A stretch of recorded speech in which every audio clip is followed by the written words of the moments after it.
एकता कपूर भारतीय टीव्ही इंडस्ट्रीला आपल्या तालावर नाचवणारी व सुपरहिट मालिका देणारी. तिने निर्मिती केलेल्या मालिकावर कित्येक टीका झाल्या, तरी तिने बॉलिवूडमध्ये आपलं अढळ स्थान निर्माण केलं. जितेंद्र कपूर यांची मुलगी आणि अभिनेता तुषार कपूर यांची ती बहीण. पण तरीही एक प्रश्न कायमच चर्चेत असतो, एकता कपूर आजवर अविवाहित का?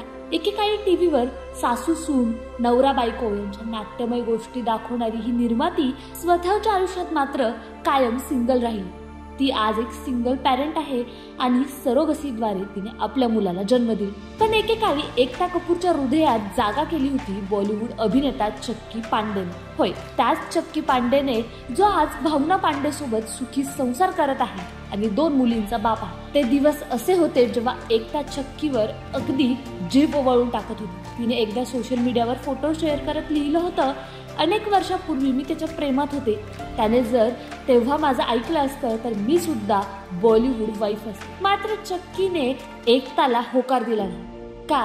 कारण त्या काळात तो स्वतःची ओळख निर्माण करण्यात व्यस्त होता. एकताला त्याच्यावर प्रेम होतं, पण चक्कीच्या मनात मात्र त्या भावनाच नव्हत्या. त्यामुळे त्याने तिचा प्रस्ताव नाकारला. त्यावेळी जितेंद्र यांची अट होती, लग्न कर किंवा काम कर, आणि एकताने निवडलं काम.